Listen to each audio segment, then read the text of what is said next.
Hey everybody, today we're talking Booster Gold, Book 2.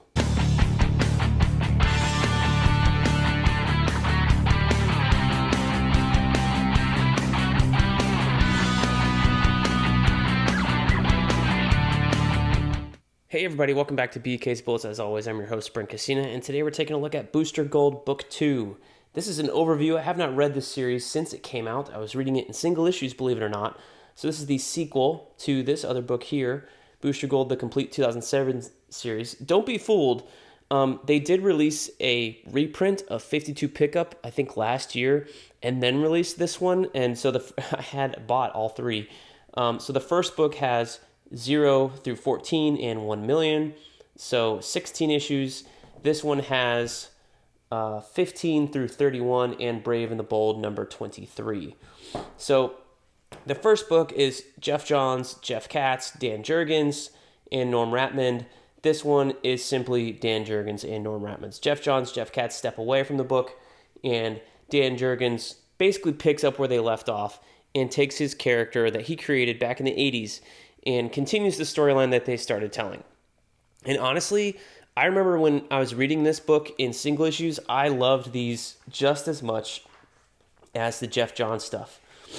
Surprisingly enough, I thought maybe the book was going to take a dip in terms of writing, but it's Dan Jurgens' character. He loves his character, and he does a great job. He created Booster Gold, and I believe his sister also back in the 80s in that original 80s series, which I've never read. I believe it was all collected in 2 hardcover volumes, I believe, and I think it's also 25 issues. But this is fun. It's Booster jumping around time, dealing with different things, as was the first book. It got Enemy Ace in here, lots of great characters. Supernova comes back again from the 52 era. You got Booster meeting Booster, all sorts of fun stuff. And then you have all the Black Beetle stuff that begins to start up here in this volume as well. And kind of, I don't remember if it comes to a head, but there is, these single issues at the time also had a Blue Beetle backup storyline where Blue Beetle was dealing with the Black Beetle as well. And I think those are going to be collected in the upcoming Blue Beetle Jaime Reyes Book 3, which I'm excited that they're actually doing. This is the Brave and the Bold issue here, number 23. It's Booster Gold and Gog or Magog, whatever he's called at that time.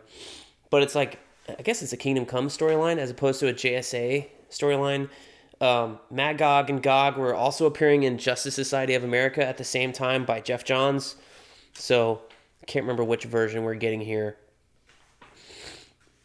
But Chris Batista stepping in for pencils on this issue. He did some of the end of the last arc, end of the last book here. Here's Batman. This is going on during Final Crisis, obviously, with this picture here. So this gives you about the time when this was coming out, but Booster's hopping all around time. So if you've read all that stuff, you can understand it. I mean, this is a Titans crossover from the 80s.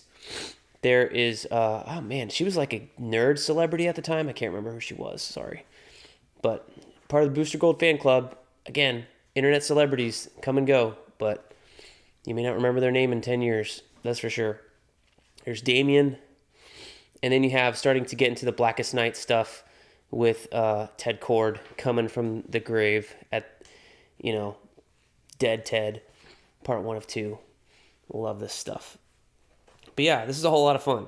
I really love this series when it was coming out. Again, I haven't reread this yet, so I'm just giving you a brief overview of what's in the book and stuff like that. I believe at the time, this kind of ended this storyline.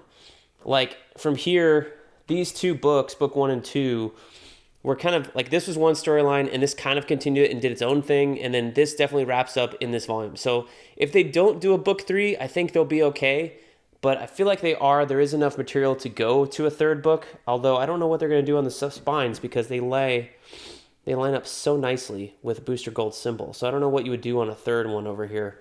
But whatever the case, if they don't do that, I think it'll be okay. Booster's stuff at the end of this one does go into a series called The Time Masters, where they went and searched for Batman, even though that was kind of unrelated to where Batman was actually in The Return of Bruce Wayne, but it's out there.